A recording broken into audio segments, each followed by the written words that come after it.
Halte 3. La loi, base de toute réalisation spirituelle. Il a dit qu'il soit exalté, glorifie donc par la louange de ton Seigneur et sois parmi ceux qui se prosternent et adore ton Seigneur jusqu'à ce que te vienne la certitude. Sourate 15, versets 98 et 99. Ce discours s'adresse au prophète, qu'Allah répande sur lui sa grâce unitive et sa paix. Mais il vise aussi toutes les autres personnes de sa communauté, comme lorsqu'on s'adresse à quelqu'un, mais pour que son voisin entende. Il y a de nombreux exemples de ce type dans le Coran. C'est un ordre pour ceux des croyants qui se trouvent derrière un voile, dans la situation du commun des hommes. Ils doivent glorifier Dieu, c'est-à-dire attester intellectuellement de sa transcendance et adhérer au dogme général. Ils doivent aussi se prosterner et adorer leur Seigneur qui est la face, l'aspect par lequel Dieu est connu du serviteur. Chaque créature, en effet, a un des noms de Dieu qui lui correspond et qui est l'intermédiaire, le médiateur entre Dieu et le serviteur. Ce dernier ne connaît Dieu que par cette voie et n'adore Dieu que par ce nom. Si Dieu se manifestait au serviteur en dehors des conditions propres à ce nom, il ne les reconnaîtrait pas. Plus, il le nierait affirmant « Tu n'es pas mon Seigneur » et demanderait protection contre lui.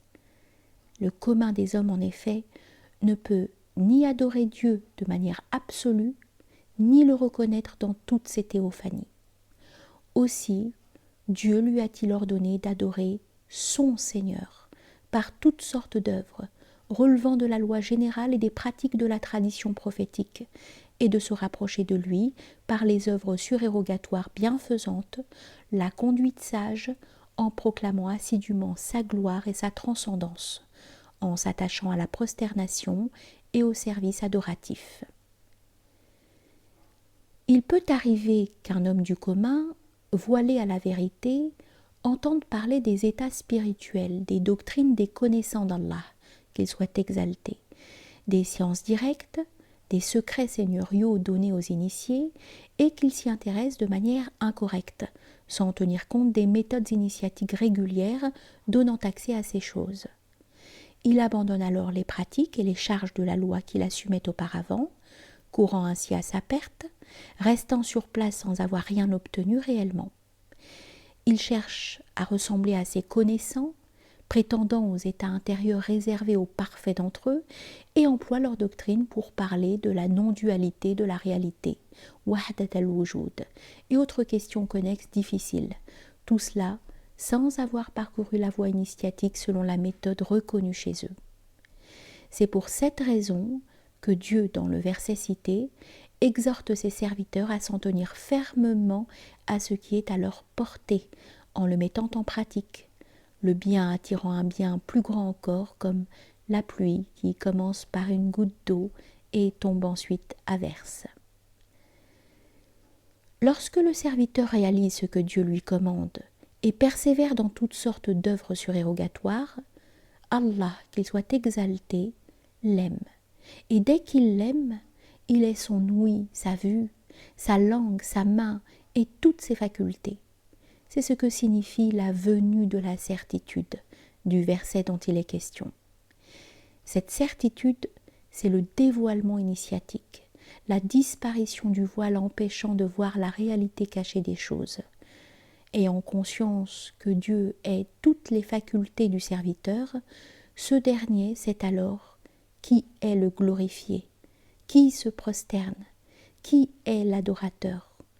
Il connaît l'utilité, l'efficacité, la finalité de la prosternation et du service adoratif.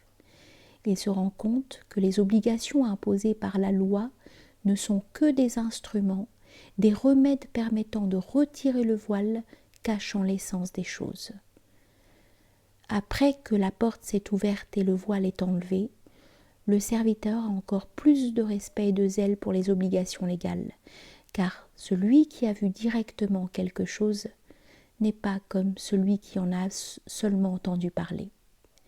Le bénéfice qu'il tire des œuvres d'adoration suite au retrait du voile, est d'un mode plus élevé et profitable, plus juste et plus complet, et sans aucune commune mesure avec ce que pouvaient lui apporter ces mêmes œuvres dans sa pratique antérieure.